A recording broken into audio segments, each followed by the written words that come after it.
ओम शांति। तो बाबा बोल रहे अपने को सफलता मूर्त समझते हो।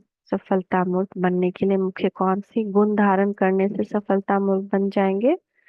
सफलता मूर्त बनने के लिए मुख्य गुण चाहिए सहनशीलता। सहनशीलता एक गुण भी है और सहनशीलता शक्ति भी है। तो सहनशीलता और सरलता कोई भी कार्य को सफल बना देगी। जैसे कोई धैर्यता वाला मनुष्य सोच समझकर कार्य करते हैं तो सफलता प्राप्त होती है, वैसे ही जो सहनशील होते हैं वह अपनी ही सहनशीलता की शक्ति से कैसा भी कठोर संस्कार वाला हो और कैसे भी कठिन कार्य हो उनको शीतल बना देते हैं, वह सहज कर देते हैं। तो इसको समझना है। सहनशीलता ये नहीं कि हम अपने को दबा लिए, नहीं। दबा लिए तो बाद में वो फटेगा। तो अंदर में संकल्प चलेगा कि ये क्यों मेरे साथ ही होता है।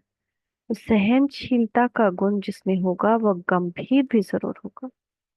और जो गंभीर वाला होता है वो गहराई में जाने वाला होता है, यानी जो भी परिस्थिति है उसके अंदर जाएगा।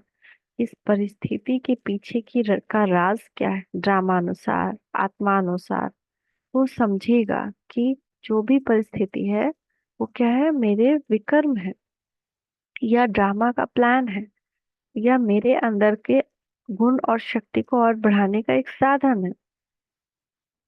जब उसके डीप में जाएंगे तो जो गहराई में जाने वाला होगा वह कोई भी कार्य में घबराएगा नहीं, गहराई में जाकर सफलता प्राप्त करेगा। कोई भी बात ऊपर से रिएक्ट नहीं करेगा, कोई बात आई उसकी गहराई में जाएगा तो उससे क्या होगा, उस निगेटिव को पॉजिटिव में बदल देगा। तो सहनशीलता वाले बाहर मुक्ता के वाइब्रेशन को ही नहीं लेकिन मन के संकल्प जो उत्पन्न होते हैं उन संकल्पों की उत्पत्ति को भी देखकर भी घबराएंगे नहीं। मतलब अपने मन को भी साक्षी होकर देखेंगे, ये मेरा मन ऐसे ऐसे बातें क्यों कर रहा है, ऐसे ऐसे विचार क्यों कर रहा है, क्या कारण, क्यों मैं ऐसा बना।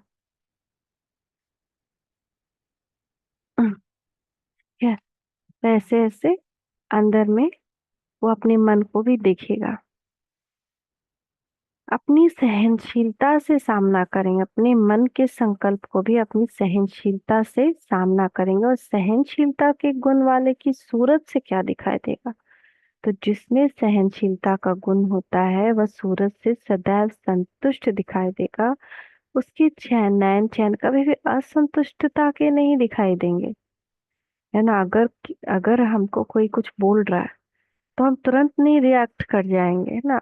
अपने सीट पर सेट होकर के उसको साक्षी होकर के सुनेंगे, अपने मन के संकल्प को भी सुनेंगे और गहराई में जाएं, वो गंभीर होंगे, वो तुरंत किसी को रिएक्ट करके कोई रिप्लाई नहीं देंगे। वो सोचेंगे कि इससे क्या नुकसान और क्या फायदा है, ये बातें जो हो रही है इसका सोल्यूशन क्या हो सकता है। वो गहराई में जाएंगे, इसका कारण क्या हो सकता है। तो जो स्वयं संतुष्ट मूर्त रहते हैं वह औरों को भी संतुष्ट बना देते हैं और चलते फिरते वह फरिश्ता अनुभव होगा। सहनशीलता बहुत मुख्य धारणा है।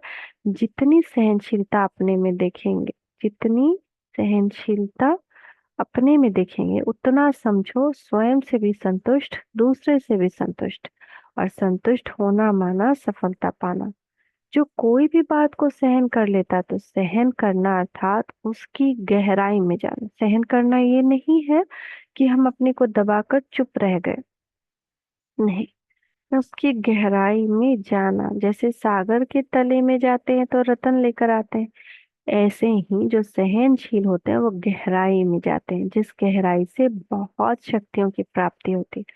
क्योंकि जब हम सहनशील हो गए ना तो हम उस बात को फेस कर सकते हैं, तो सामना करने की शक्ति आ जाती है, समाने की शक्ति आ जाती है, क्योंकि उस पे बिंदु लगाना इजी हो जाता है, क्योंकि हम उस बात को समझ गए।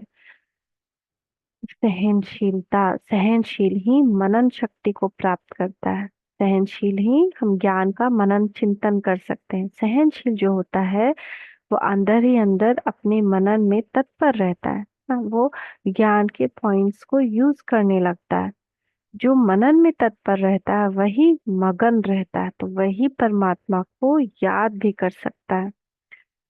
नहीं तो तुरंत क्या हो जाते हैं, लौकिकता में आ जाते हैं। कब, जब सुपरफिशियलिटी है, गंभीरता नहीं है, सहनशीलता नहीं, तो पहले उसको समाना, ज्ञान को समाना अंदर में। इसलिए कहते हैं ज्ञान से सहन शक्ति कैसे आएगी। ज्ञान सुना तो सुन नहीं लिया, बस उस पर सोच रहे हैं। गंभीरता वाला मनुष्य क्या करेगा, जो सुनेगा उसको सोचेगा थोड़ा कि ये पॉइंट्स का क्या अर्थ बाबा बताना चाहते हैं, फिर उससे उसके अंदर मनन शक्ति आएगी। तो सहनशीलता बहुत आवश्यक है ना। कोई भी ज्ञान के पॉइंट सुना और फिर उसको हम सोचने लगे कि ये मेरे ऊपर कहा, उसके ऊपर कहा, ये किसके ऊपर कहा ना, दूसरे के फेसेस आने लगे या अपने फेसेस आने लगे, तो फिर वो गुणमूर्त फिर नहीं बन पाएंगे। तो सहनशीलता बहुत आवश्यक है, उसका चेहरा ही गुणमूर्त बन जाएगा ना, क्योंकि वो हर चीज से क्या ले रहा है, रस चूस ले रहा है, गंभीर है, उसमें से अच्छी चीजें ले ले रहा है। सहनशीलता ही धारणा की, धारणा पर इतना अटेंशन रखना है। सहनशील की धारणा हम कैसे रखें, इस पे बहुत अटेंशन रखना है। सहनशील ही ड्रामा की ढाल पर ठहर सकता है। तो आने वाला जो सीन है उसके लिए कौन सा शक्ति और गुण चाहिए, सहनशीलता। क्योंकि कई बातें आएंगी, जो हमारा परिवार है, जो हमारा समाज है, जो ये प्रकृति है, चारों तरफ से एक साथ बातें आएंगी। जैसे अगर कोई अपने पति, बच्चे, माँ, पिता और सास ससुर के साथ रह रहा है, तो ये सारे मेंबर्स एक साथ ही खिलाफ सारे बोलना शुरू कर देंगे, सारी बुराइयां देखना शुरू कर देंगे। फिर प्रकृति हमारे अंदर की बीमारी भी उमड़ घुमड़ करेगी। फिर बाहर की प्रकृति, तो बाहर का दृश्य, तो सब कुछ एक साथ आना है। तो उस समय ड्रामा की ढाल पर हम ठहर पाए, उसके लिए कौन सा गुण और शक्ति चाहिए, सहनशीलता का। सहनशीलता नहीं तो ड्रामा की ढाल को पकड़ना भी मुश्किल है। सहनशीलता वाला ही साक्षी बन सकता है और ड्रामा की ढाल को पकड़ सकता है। अगर हम सहनशील नहीं है, गंभीर नहीं है, हम देख रहे हैं कि हमारे घर में कोई झगड़ा हो रहा है, तो हम क्या होंगे। अगर हम गंभीर हैं तो हम ऐसा उपाय खोजेंगे जिससे कि ये आग बुझ जाए। हम्म, उसको तो उसके लिए क्या होना है, पहले कुछ समय के लिए साक्षी हो जाना है।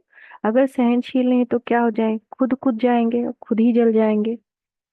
तो ड्रामा की ढाल पर चलना और साक्षी बनना सहनशील वाला ही कर सकता है। तो इतना अटेंशन इस पर है, तो इसको, इस गुण को उसके अंदर और जाना है, अपने अंदर जाना है, सोचना है मैं कैसे सहनशील बनाऊं और इसको चार्ज करना है। तो अंत में इस ओम शांति बाबा, थैंक यू बाबा।